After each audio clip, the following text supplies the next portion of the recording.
Alors dans cette vidéo, nous allons corriger l'exercice bilan sur le chapitre des probabilités. Donc on a le contexte suivant.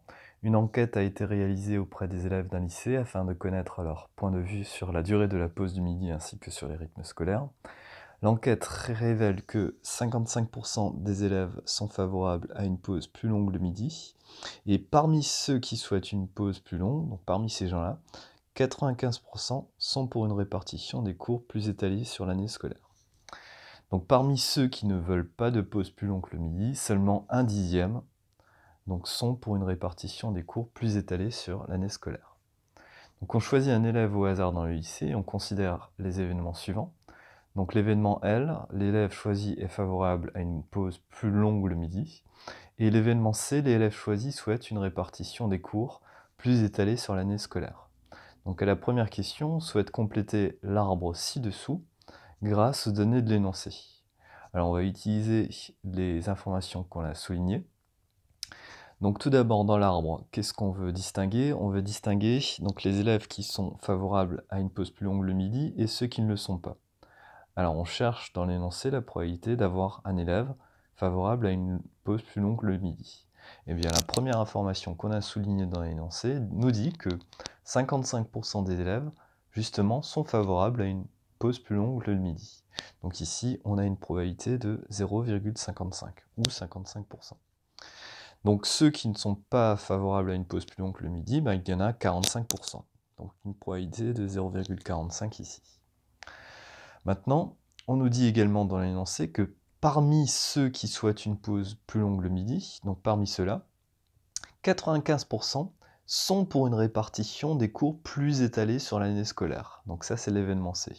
Donc 0,95, on va le placer ici, c'est les 95%. Donc s'il y en a 95% qui sont favorables à une répartition des cours plus étalés, il y en a 5% qui ne sont pas favorables, donc une probabilité de 0,05.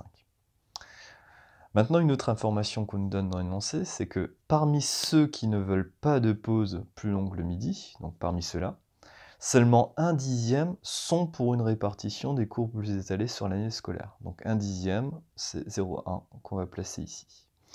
Et donc du coup, on aura 0,9 ici. Donc la première question, elle est faite. À la deuxième question, on nous demande d'énoncer en français donc les événements L inter C et L union C. Donc L intersection C est l'événement suivant. L'élève choisi est favorable à une pause plus longue le midi et souhaite une répartition des cours plus étalée sur l'année scolaire. Donc, dans ce que je viens de raconter, c'est le « et » qui est important. On écrit la phrase complète. Pour l'autre événement, donc L union C, eh bien, ce sera l'événement suivant. L'élève choisi est favorable à une pause plus longue le midi ou souhaite une répartition des cours plus étalés sur l'année scolaire. Donc, ce qui est important dans cette phrase, c'est le « ou ». Sachant que ça n'est pas un « ou » exclusif, c'est-à-dire que l'élève peut cumuler les deux, être favorable à une pause plus longue le midi et souhaiter une répartition des cours plus étalés sur l'année scolaire. À la question 3, on souhaite calculer donc, la probabilité de l'événement L intersection C. Donc L inter C. Donc ça, on l'a vu dans le cours et dans d'autres exercices. Pour calculer la probabilité d'une intersection, eh bien, on calcule le produit des probabilités qui se trouvent sur ce chemin.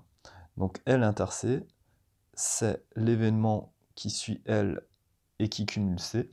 Donc ce sera donc 0,55 fois 0,95. Et en faisant ça avec la calculatrice, on trouve une valeur de 0,5225 et en pourcentage, ça sera 52,25%.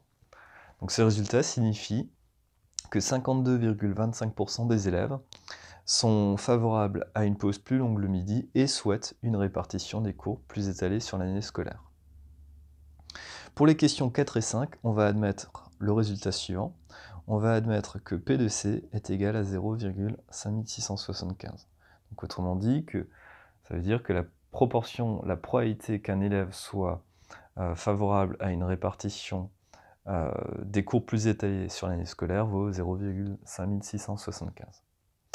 Alors, à la question 4, on souhaite calculer la probabilité de la réunion des événements L et C.